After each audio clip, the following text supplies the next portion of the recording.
4 जुलाई 1968 का प्रातः क्लास चल रहा था और दूसरे पेज के मध्य में बात चल रही थी कि बच्चों की बुद्धि में अभी बैठा है कि हम 84 का चक्र कैसे खाते हैं और 84 का चक्कर खाने के बाद में फिर पहला नंबर शुरू होता है।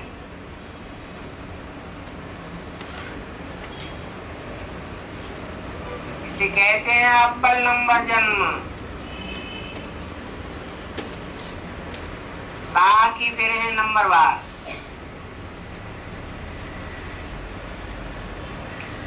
वहां नई दुनिया में हम पवित्र रहते हैं। अभी ये सारा 84 के चक्र का ज्ञान हर बच्चे की बुद्धि में रहता है। कितना सहज है। हम 84 का चक्र कैसे लगाते हैं, वो बात बुद्धि में बैठ गई है। स्टूडेंट की बुद्धि में है, तब तो सुमिरन करते हैं और वो भी स्मरण करते हैं नंबरवार पुरुषार्थ अनुसार। बाकी संपूर्ण बनने में तो देरी है। इसलिए जो कमजोर हैं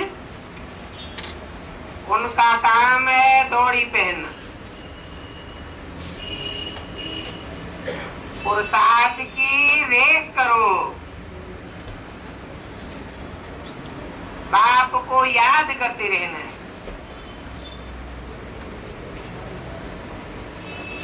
तुम्हारा ये है प्रवृत्ति मार्ग।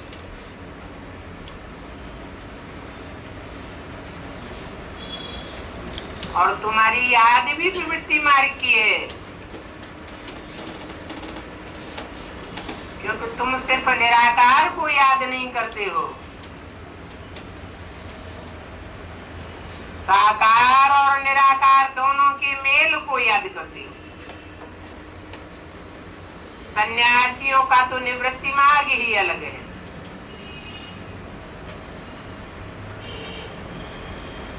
वो या तो अपने गुरु को याद करेंगे या तो निराकार को याद करेंगे।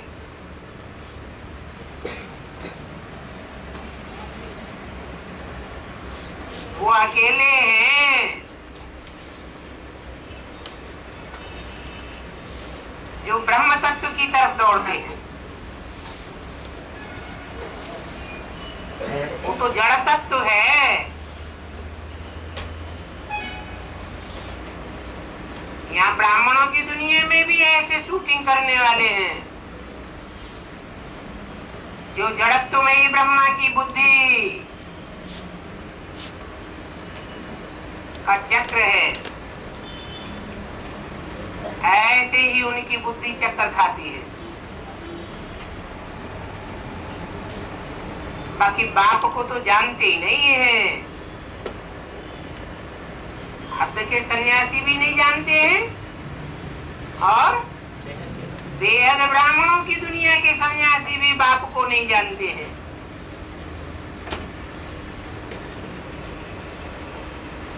नहीं जानते हैं तब तक वह अपने घर जा ही नहीं सकते। क्या कहा? नई दुनिया में जाने की बात तो बाद में, पहले कहाँ जाना है आत्माओं को? बाप के घर में जाना है। घर में भी नहीं जा सकते।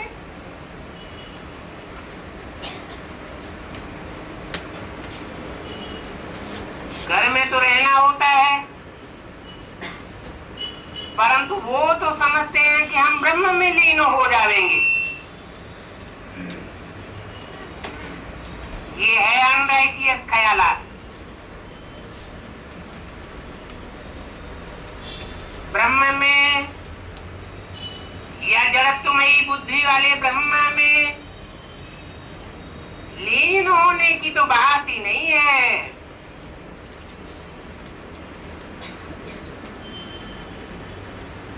उन सन्यासियों को तो अनराइटियस झूठा ज्ञान मिलता है।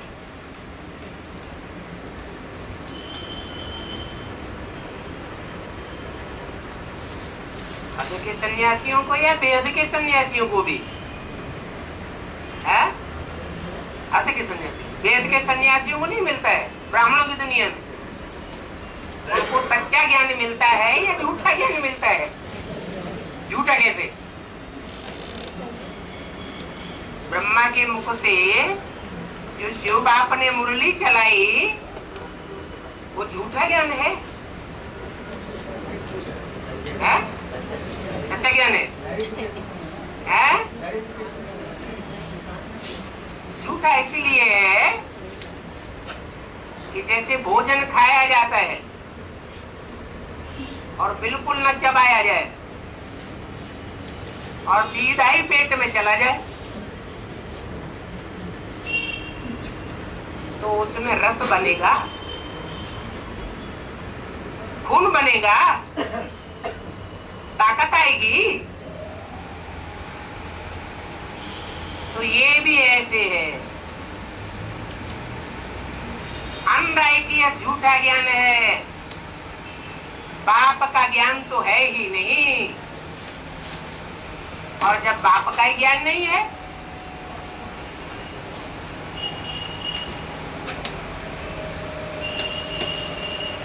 तो अपनी आत्मा के अनेक जन्मों का तो ज्ञान हो ही नहीं सकता। इसलिए बाप के घर में या आत्माओं के घर में कोई भी वापस नहीं जा सकती।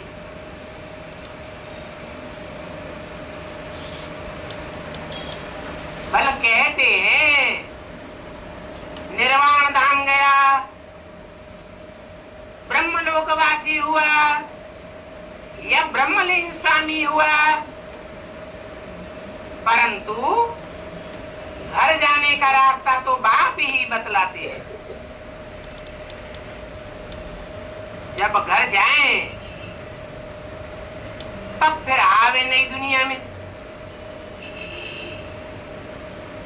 नहीं तो नई दुनिया में भी कैसे आवेंगे?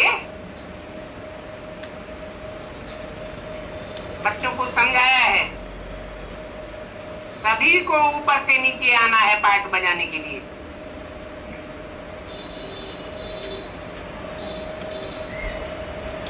और सभी आत्माएं नीचे आकर के वो बेहद का घर खाली होना है।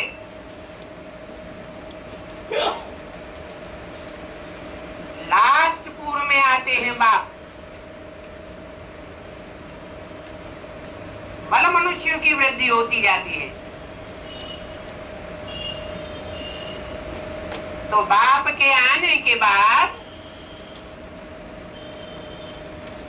जिन मनुष्य आत्माओं की वृद्धि होती जाती है बाप कहते हैं वो क्या है? बाकी बची खुची छोटी छोटी टारियां आदि होंगी। उनकी भी पहले तो शोभा होती है ना, क्योंकि नए नए मठपंथ निकलते रहते हैं जिनका मान बहुत हो जाता है। बाकी पुराने पत्ते तो ऐसे लगते हैं जैसे कि सड़े हुए।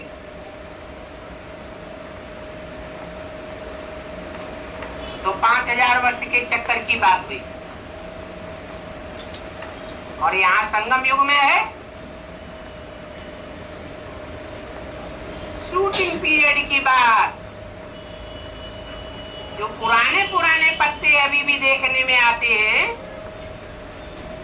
वो ज्यादा तमो प्रधान है या नए नए निकलने वाले आत्मा रूपी बच्चे ज्यादा तमो प्रधान दिखाई देते हैं?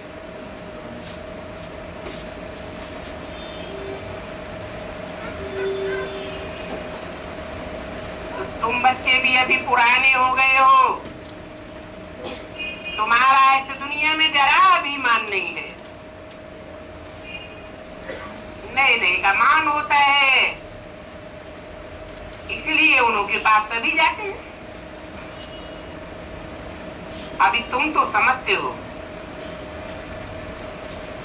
कि सभी से पुराने तो हैं देवताएं।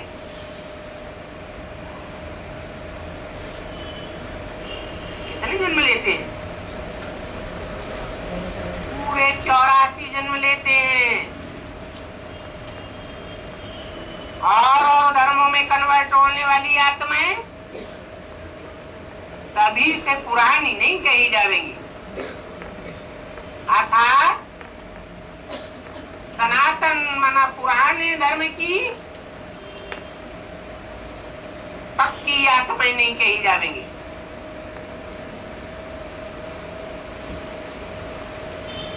जो नए नए आते हैं वो बहुत चमकते हैं,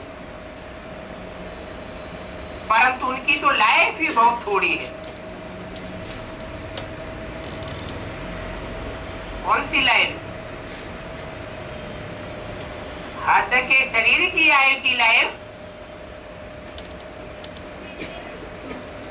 या आत्मा के पार्ट बजाने वाली लाइफ? वो आत्माएं आयु पास करके आई है, जो पीछे आने वाले हैं उनका भी पार्ट पूरा हुआ, फिर वो भी घर चले जाएंगे। क्योंकि बाप तो सभी को घर ले जाएंगे। वो घर है जहां हम आत्माएं बिगड़ शरीर रहती है। आत्माओं का घर है, आत्माओं के बाप का घर है। बाप को तो शरीर होता ही नहीं,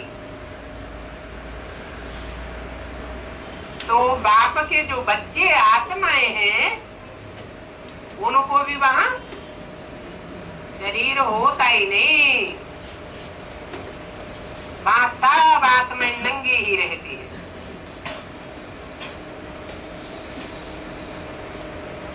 नंगा अक्षर से वो फिर नागे बन गए।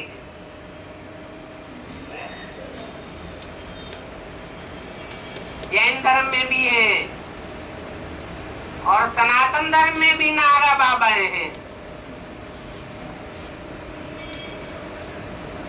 वो समझते हैं कि हम नंगे आए थे, नंगे ही जाना है। उनको तो ये ज्ञान ही नहीं है कि पुनर्जन्म तो जरूर लेना ही है। बाकी नंगा बनना कोई इसको नहीं कहा जाता है। इसको कहा जाता है देह की स्मृति को भूलना, उसको ही कहा जाता है नंगा। ये देह वस्त्र कही जाती है। इस दुनिया में आकर के आत्मा अलग अलग जन्मों में भिन्न भिन्न प्रकार के देह रूपी वस्त्र पहनती है। अभी तुम बच्चे समझते हो, वहां बाप के घर में शरीर रूपी कपड़े नहीं होते, फिर यहाँ आते हैं पार्ट बजाने के लिए तो कपड़े पहनते हैं। वो ड्रामाबाजी होती है, वहां भी तो पार्टधारी जाते हैं तो कपड़े बदलते हैं ना। बाकी ऐसे नहीं है कि नंगा रहना है। शरीर को ढकने के लिए कपड़ा तो जरूर चाहिए।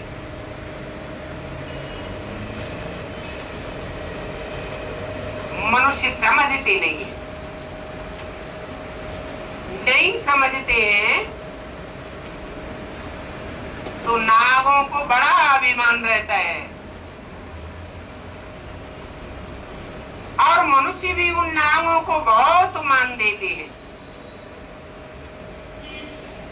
मनुष्य समझते हैं ये बहुत ऊंच है, बड़ा अवधूत है, इनको शरीर की भी कोई परवाह नहीं है। बाकी सतयुग में तो ऐसे कोई नंगे नहीं होते हैं।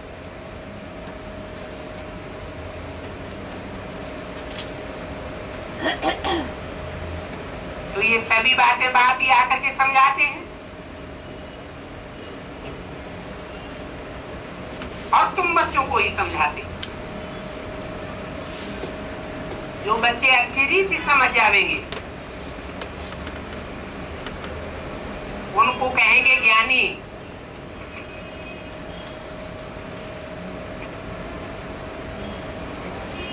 चार जुलाई सबकी वाणी का 30 पेज। ज्ञानी तू आत्मा कहा जाता है ना, जिनको ये बातें पूरी समझ में नहीं आती है वो है भक्त आत्मा, भक्ति करते रहते। और बाप को कौन से बच्चे प्रिय हैं? ज्ञानी तू आत्मा प्रिय है। भक्ति के संस्कार जिन बच्चों में रह जाएंगे वो बच्चे बाप को उतने प्रिय नहीं है।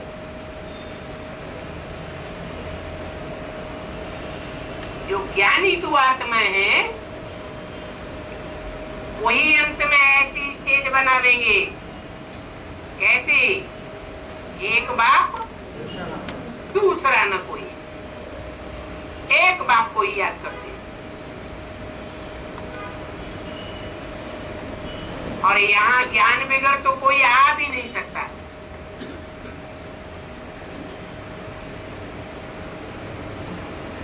क्योंकि यहाँ बाप का भी ज्ञान मिलता है। बाप को याद करने से ही वर्षा लेते हैं। ज्ञानी तू आत्मा भी सभी एक जैसे नहीं होते। कोई ज्ञान में बहुत अच्छे होते हैं परंतु योग में कम होते हैं। कोई योग में अच्छे होते हैं, ज्ञान में कम होते हैं। और ऐसे ही यहाँ देखने में भी आता है। विवेक भी कहते हैं ऐसे होने का है।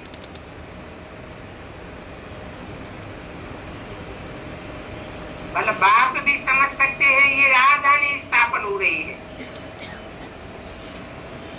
इसमें जरूर सभी प्रकार के चाहिए।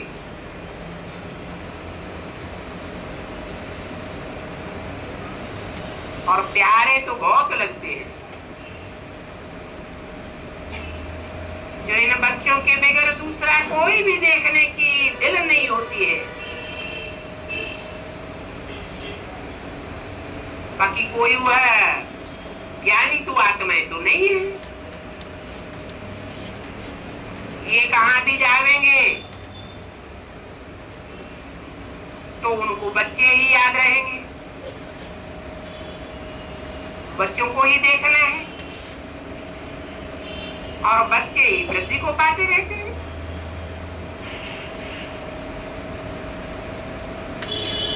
तो वो आत्माएं मुझे बहुत प्रिय लगती है।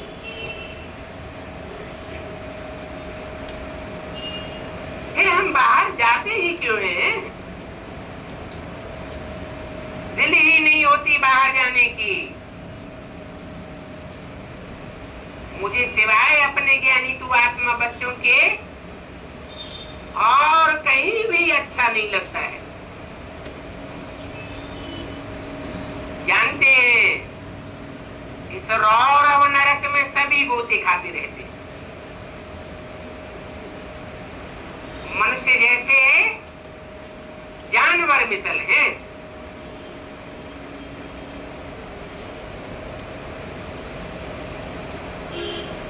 मनुष्यों में भी दिखाते हैं।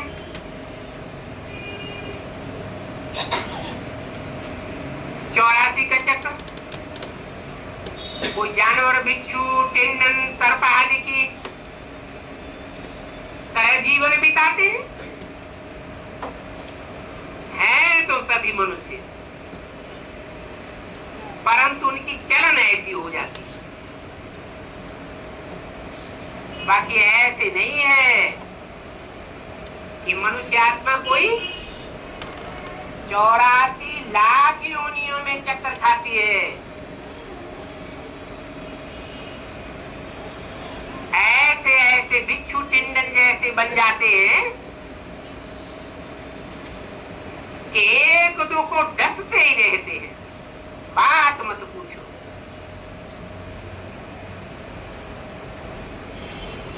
आधा पौना तो क्या, बाकी जो भी टाइम है दुख में ही रहते हैं।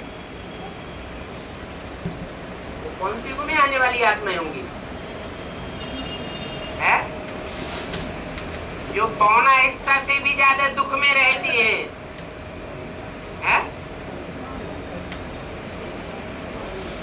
कलयुग में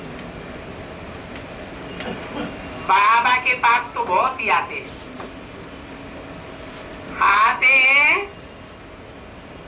और अपने अपने दुख का वर्णन करते हैं। बहुत रोते रहते हैं। बड़े बड़े अच्छे घरों की लखपतियों की स्त्रियां भी बड़ी दुखी होती हैं। इतनी दुखी होती हैं कि बात मत पूछो।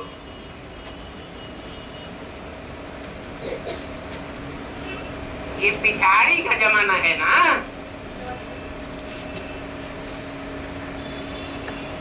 तो लखपति हो व कोई भी हो, दुखी तो सभी है। अभी उनको पता नहीं पड़ता है कि ये दुख की दुनिया है। आगे चल करके मालूम पड़ेगा इस दुनिया में दुख के सिवाय और कुछ है ही नहीं। अभी ये हाल है तो विनाश के टाइम क्या हाल होगा? फिर कहेंगे अरे हमने इतनी मेहनत की, पैसा कमाने के लिए कितनों को दुख दिया, कितना पाप कमाया, दूसरों के बाल बच्चों के हिस्से की कमाई हमने हड़प ली, इतने बड़े बड़े कारखाने लगाए, ये तो साफ मिट्टी में मिल रहा है।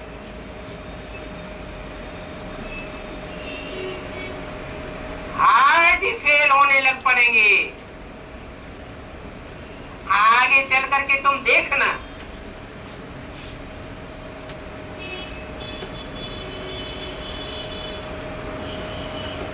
अभी तुम्हारी बात नहीं सुनते हैं, तुमको कितना ठुकराते हैं, फिर बाद में तुमको मजा आएगा। बाकी अभी थोड़ा टाइम है, फिर देखना क्या करते हैं। कितनी भी कोई के पास धन दौलत आदि छिपी हुई पड़ी हो, आखिरी कहाँ छिपावेंगे?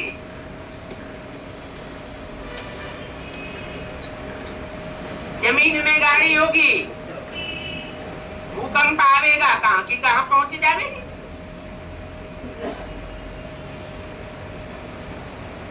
आग जलाई देगी,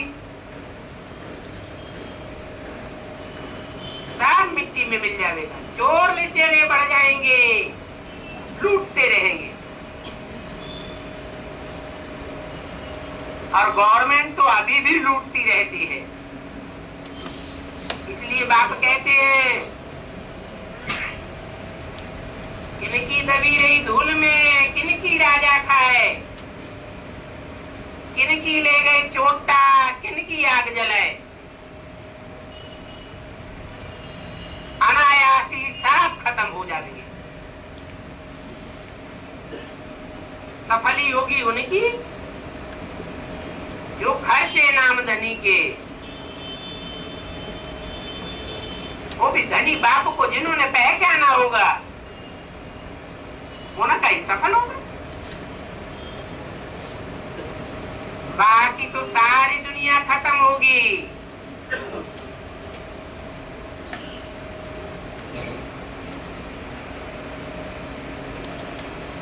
देह अभिमान रह जाएगा तो तुम भी खत्म हो जाओगे।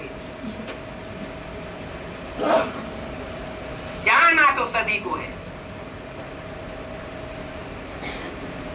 परंतु वो सब गमा करके जाते हैं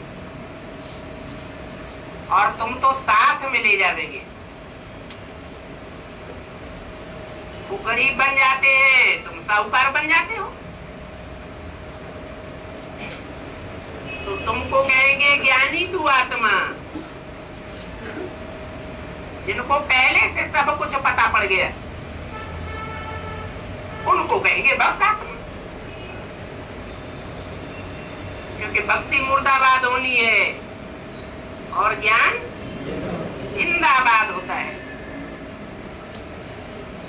तो बाप को तुम बच्चे ही प्रिय लगते हो। जिन्होंने बाप को पहचाना है और जो बच्चे प्यारे होते हैं उनको ही वर्षा मिलता है नंबरवार पुरुषार्थ अनुसार। तुम जानते हो कि मैं नंबरवार पुरुषार्थ अनुसार विश्व का मालिक बनाने के लिए आता हूं। इस बात को बच्चे भी जानते हैं। तो ऐसे बाप को कितना प्यार से याद करना चाहिए। तुम बच्चों को लिख देना चाहिए विश्व में पवित्रता सुख शांति की स्थापना हो रही है।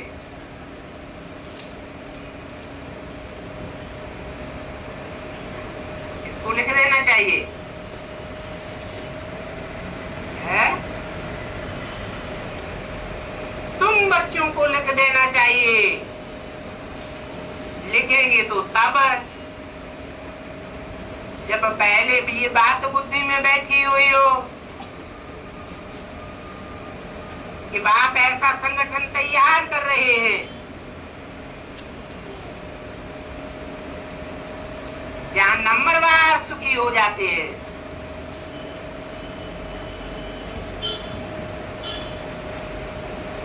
अर्थात नई दुनिया की स्थापना हो रही है।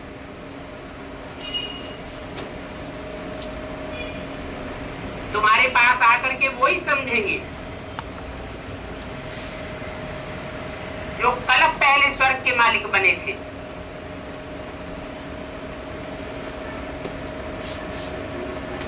बाकी और तो कोई सुनेंगे भी नहीं। माना तुम्हारे पास आकर के समझने वालों की लिस्ट कितनी होगी?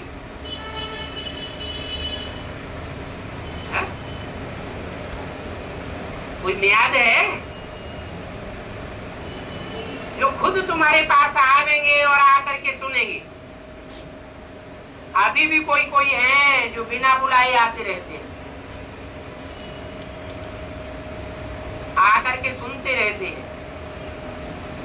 और आगे चल करके बहुत सुनेंगे।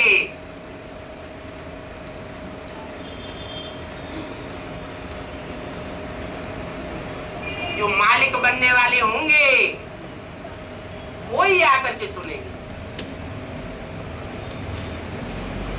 उनका ताला खुलेगा जास्ती सुनने के लिए।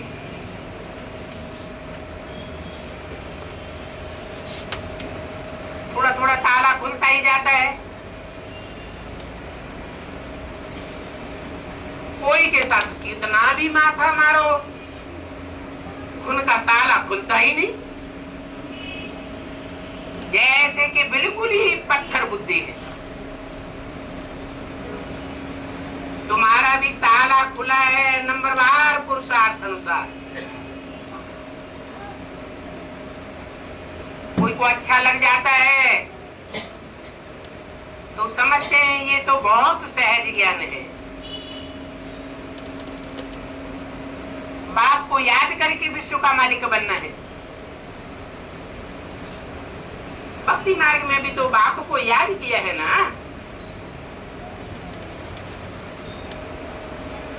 अभी सुनती है आत्मा। और भक्ति मार्ग में है? भक्ति मार्ग में कौन सुनता था?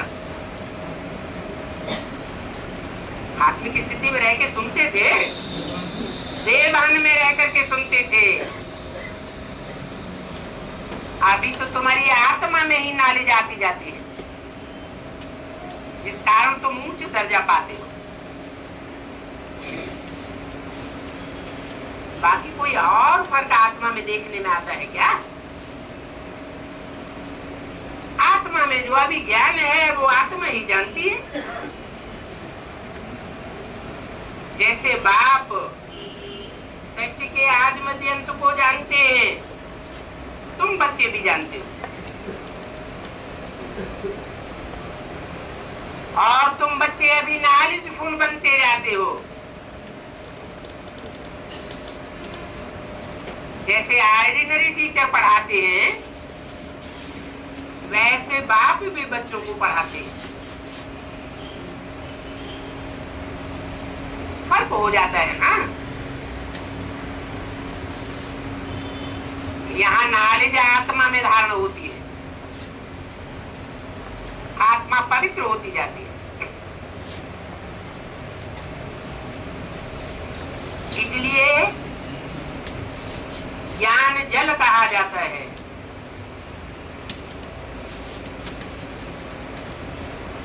बाकी ऐसे नहीं है कि जल से कोई शरीर रूपी वस्त्र साफ होता है। शरीर में तो कोई दूसरे प्रकार की चमक नहीं आ जाती है। हाँ, आत्मा में जितना ज्ञान होगा तो ज्ञान की रमक से वो आत्मा खुशी में रहेगी, हर्षित मुख देखने में आवेगी। वो भी हर्षितपना सदा किसी का कायम नहीं रहता है, नंबरवार होते हैं। बीमारियां आज भी बहुत होती हैं, क्योंकि ये तो है ही दुख की दुनिया। बच्चे जानते हो, हम भविष्य की जन्म सदैव भी हर्षित रहेंगे, वहां दुख की कोई बात नहीं सुनेंगे। और दुख किसको कहा जाता है? वहां नई दुनिया में तुम ये बात जानते ही नहीं हो। वहां दुख सुख का कंट्रास्ट होता ही नहीं है। या तुम दुख को भी जानते हो तो सुख को भी जानते हो, फिर याद भी नहीं रहेगा कि हम फिर ऐसे दुख में जाएंगे। नई दुनिया में देवताओं को ये याद रहेगा कि हम जन्म लेते लेते दुख की दुनिया में गिरेंगे? याद रहेगा? नहीं याद रहेगा। ये भी अभी तुम जानते हो। वो भक्त लोग तो समझते हैं कि कलयुग अर्जुन 40,000 वर्ष पड़ा है, इसलिए तुम कहते हो वो अज्ञान नींद में सोए पड़े हैं। शास्त्रों के पढ़ने के कारण, शास्त्रीय ज्ञान के कारण उनकी ये हालत हो गई है।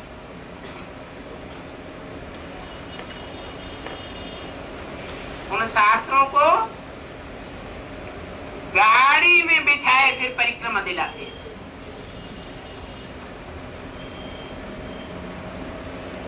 कहाँ की यादगार है? अरे संगम युग में ये यादगार कायम हुई होगी शूटिंग पीरियड में या नहीं? नहीं क्या? कैसे ये शूटिंग हुई होगी? क्योंकि संगम युग में होता है रियल, और भक्ति मार्ग में तो नकल करते हैं, असलियत तो होती नहीं है। तो यहाँ कौन सी गाड़ी है और कौन से शास्त्र हैं उस गाड़ी में डाल करके उस शास्त्रीय ज्ञान को परिक्रमा दिलाई जाती है।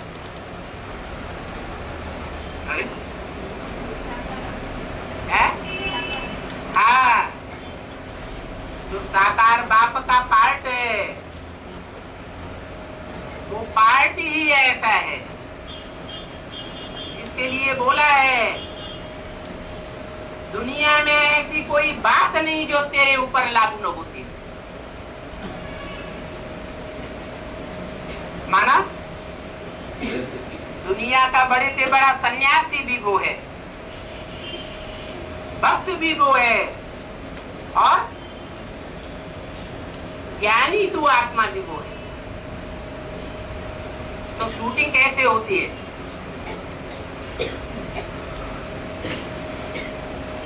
ये शरीर रूपी गाड़ी, उस गाड़ी में सारा वेद वाणी भरी हुई है। ब्रह्मा से के मुख से निकली हुई वाणी को वेद ज्ञान कहा जाता है।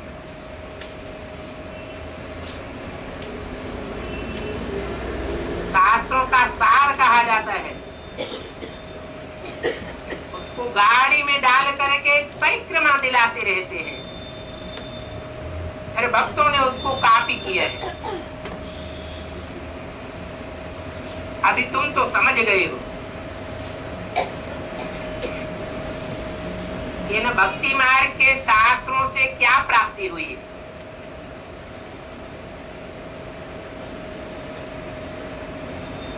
प्राप्ति कब होती है?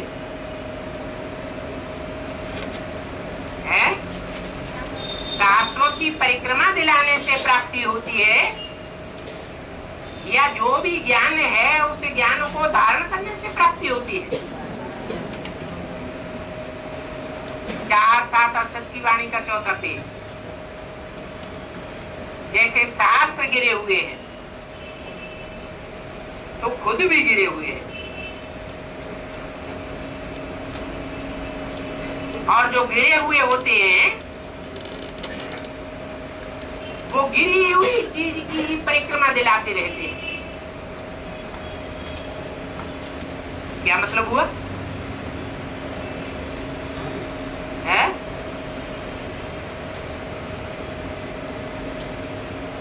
ब्रह्मा के मुख से जो ज्ञान निकला वो वेदवाणी है। उस वेदवाणी को गिरा हुआ कहेंगे, या जब वो वेदवाणी मुख से निकली तो सतो प्रधान थी, सतो प्रधान थी। उस सात्विक वाणी को मनन चिंतन मंथन नहीं किया गया, जैसे उसका उपयोग करना चाहिए वो उपयोग नहीं हुआ, तो नीचे गिरते गए। गिरी हुई चीज उसी का उपयोग करते रहने से प्राप्ति नहीं हो सकती। हाँ, कोई जरूर निकलेगा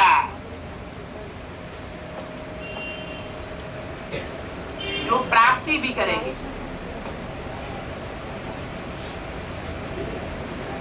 उस वेदवाणी को मनन चिंतन मंथन करके अपना बनावेंगे तब प्राप्ति करेंगे,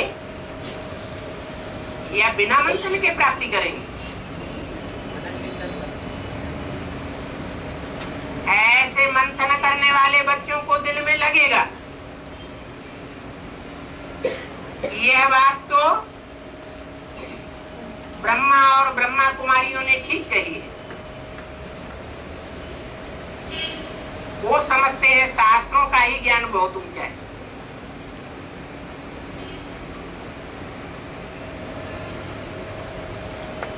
वो शास्त्र ही सदगति प्राप्त कराते हैं, परंतु नहीं, वो ढेर के ढेर शास्त्र तो मनुष्यों के बनाए हुए हैं। वेदवाणी के लिए ऐसे नहीं कहते हैं कि मनुष्य ने बनाए। क्या कहते हैं? ब्रह्मा के मुख से वेदवाणी निकली। ब्रह्मा कहा ही जाता है तब जब निराकार भगवान उसमें प्रवेश करते हैं। अभी तुम सब बच्चे समझते हो कि सदगति दाता तो एक ही बाप है। क्या देते हैं? ऊंचे के ऊंची चीज क्या देते हैं?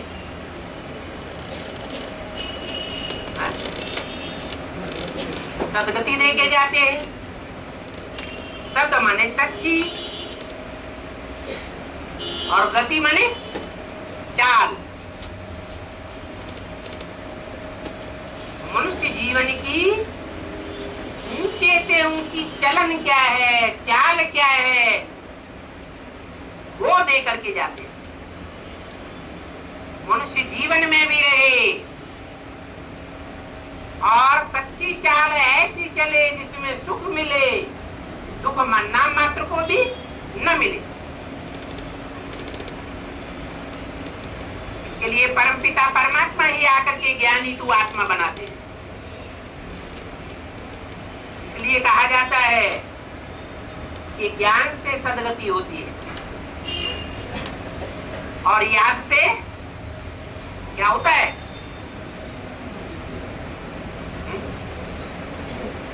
अच्छा, दूसरे धर्म की आत्माएं याद करेंगी या नहीं करेंगी? याद तो करेंगी, लेकिन उनको बाप का पूरा ज्ञान होगा या नहीं होगा? साकार में निराकार आए हुए बाप का ज्ञान होगा? नहीं होगा। इसलिए वो याद तो वो भी करती है। याद करने से गति होती है, बुद्धि गतिवान बनती है, लेकिन सदगति नहीं होती। सदगति कहा ही जाता है तब जब जीवन में आत्मा रहे और जीवन में रहते हुए भी सुख भोगे, दुख न भोगे। तुम अभी आस्तिक बने हो।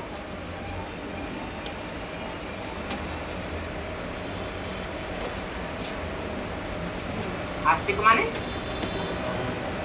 बाप को जानने वाले बने हो। आस्तिक कुमार हो।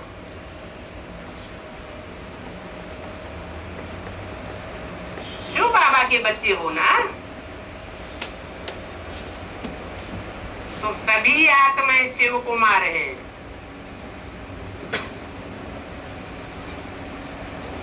सभी को कहेंगे शिव कुमार, क्योंकि ब्रदर्स है ना। सभी भाइयों का बाप एक ही है।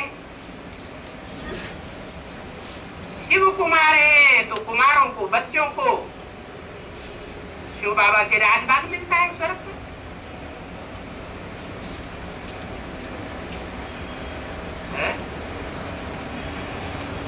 अगर शिव कुमार नहीं है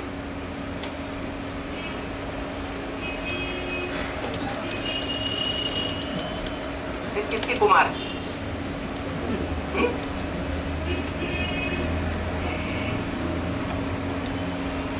भक्ति मार्ग में भी कहते हैं,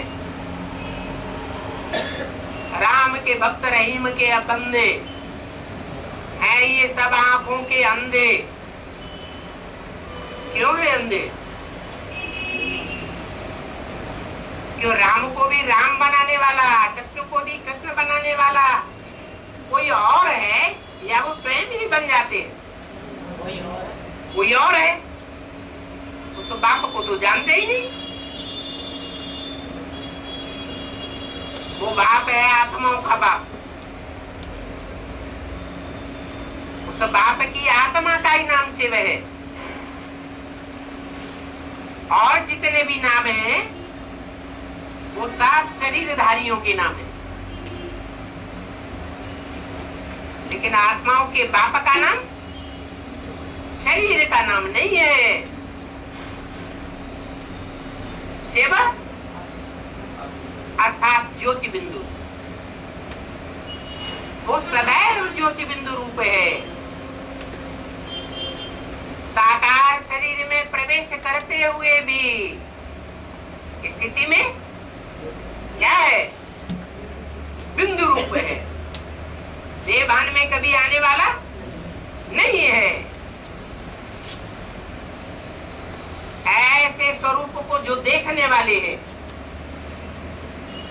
चाहे वो ब्रह्मा के तन में हो और चाहे वो शंकर के तन में हो, अगर उस निराकार को याद रखते हैं तो शिव के बच्चे हैं, और निराकार याद नहीं रहता है, सिर्फ साकार याद रहता है। ब्रह्मा याद रहता है या शंकर याद रहता है या राम याद रहता है, और वो शिव तक तो भूल जाता है। तो शिव कुमार हुए या रावण कुमार है? फिर कहेंगे रावण कुमार। तो शिव कुमार है, तो उन शिव कुमारों को, बच्चों को शिव बाबा से राजभाग स्वर्ग का मिलता है। और प्रैक्टिकल में मिलता है या मरने के बाद अगले जन्म में मिलता है? प्रैक्टिकल में तब मिलता है जब प्रैक्टिकल जीवन में शरीर रहते रहते भी 24 घंटे बिंदु रूपी तेज का अनुभव करें, देवान का अनुभव न करें, तो कहेंगे शिव कुमार। उनको इस जीवन में ही, इस शरीर के रहते रहते ही स्वर्ग का वर्षा मिल जाता है। सदैव स्वस्थिति में जाने का अनुभव करते हैं। उनके लिए इसी दुनिया में स्वर्ग हो जाता है या ये शरीर छोड़ने के बाद स्वर्ग में जाएंगे? इसी दुनिया में स्वर्ग का अनुभव कर लेते हैं। बुद्धि कहती है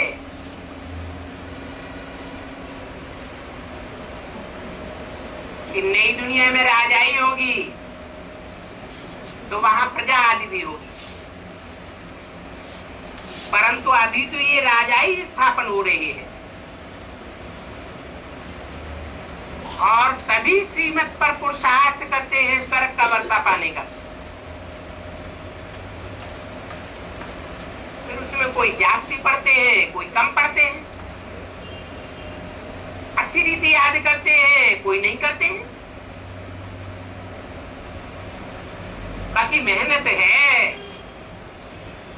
लक्ष्मी नारायण को देख करके सभी खुश होते हैं,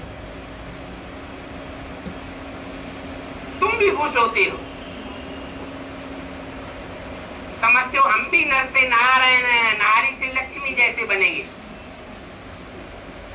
ऐसा पुरुषार्थ भी तो करना चाहिए। ये भी समझते हैं कि सभी तो नहीं बनेंगे। हाँ, पुरुषार्थ करने वाले स्वर्गवासी तो जरूर बनेंगे। स्वर्गवासी बनना चाहते हैं, परंतु स्वर्ग में भी क्या बनना है वो नहीं जानते। भक्ति मार्ग में भी सिर्फ कहते रहते हैं स्वर्ग पधारा। अब स्वर्ग पधारा तो रोना पीटना चाहिए या खुश होना चाहिए?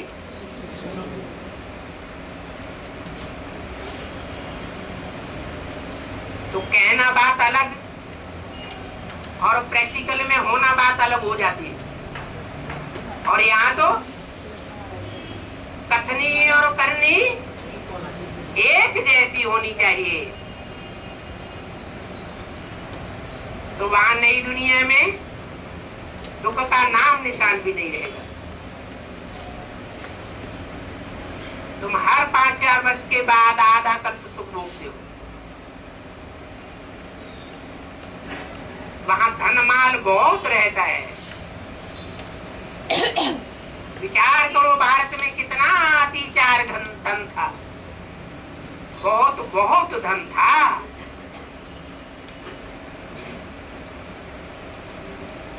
और भक्ति मार्ग भी जब सतो प्रधान स्टेज में होता है तो वहां भी कितना धन होता है। सभी राजाओं के पास बड़े बड़े मंदिर होते हैं। अच्छे राजा के पास जरूर अच्छा मंदिर होगा। अभी तक भी लक्ष्मी नारायण के मंदिर बनाते रहते हैं, परंतु मंदिर बनाने वालों को कुछ भी पता नहीं है। आगे चल करके देखेंगे कि अभी तो मौत सामने खड़ा है। फिर ये भक्ति मार्ग के ईंट पत्थर के मंदिर आदि बनाना छोड़ देंगे। अभी तो मंदिर आदि धड़ाधड़ बनाते चले जा रहे हैं। मंदिरों में देवताओं के चित्र रखे हैं। अब उन चित्रों का दर्शन करने कौन जाते हैं?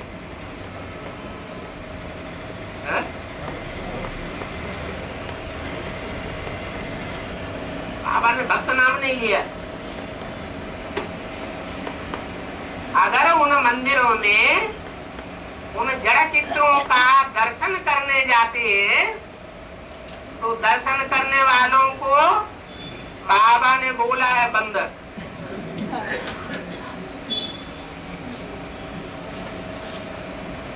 बंदर बुद्धि है। तो जड़ चित्रों का दर्शन करने जाते हैं। सतयुग में तो न मंदिर होते हैं न बंदर होते हैं। तो यहाँ हिसाब पूरा है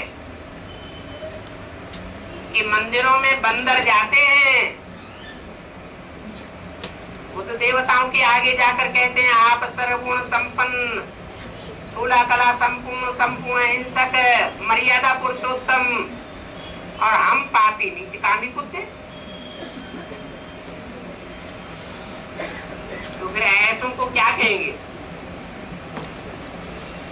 है? बंदर ठहरे ना। ये भी अभी तुम बच्चों को पता पड़ा है। पहले तुम भी नहीं जानते थे कि मंदिरों में बंदर ही जाते हैं। तुमने अभी मंदिरों में जाना छोड़ दिया है। कोई कोई जाते रहते हैं। तुम तो अभी ये बनने का पुरुषार्थ कर रहे हो। कहते हो बाबा आपसे हम स्वर्ग का वर्षा लेने आए हैं। आपसे हम क्या से क्या बन जाते हैं। अभी तुम जाकर के सुनो क्या क्या कहते हैं वो बंदर लोग मंदिरों में जाकर। उनकी सूरत मनुष्य की है परंतु सीरत सारी बंदर की। अभी तुम्हारी सीरत दैवी बन रही है।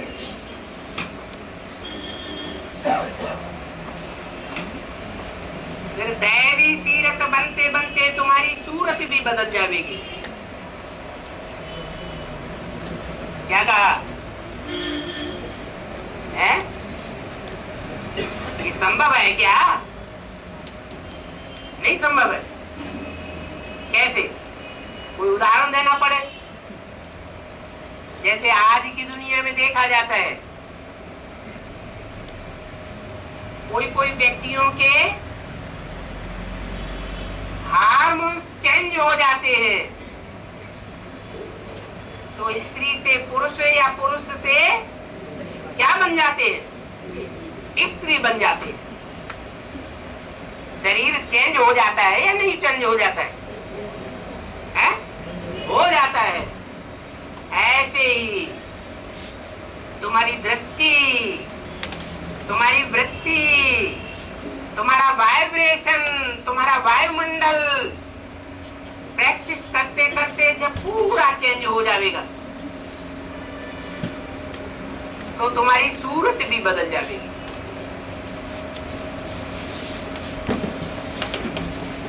अभी जैसा चेहरा मोड़ा नहीं रहेगा, पर्सनालिटी ही बदल जाएगी, तुम देवता बन जाएंगे। तो बाप समझाते हैं कि दैवी गुण धारण करो। तुम कहाँ भी मंदिरों आदि में जाओ तो तुमको वहां बंदर बहुत मिलेंगे।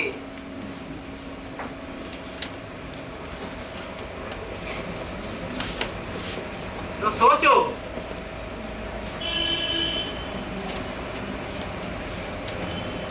वो मेरे भक्त हैं या देवताओं के भक्त हैं?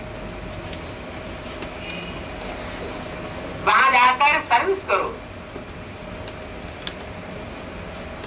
उनको समझाओ कि तुम ये पुरुषार्थ करके मंदिर लायक बन सकते हो।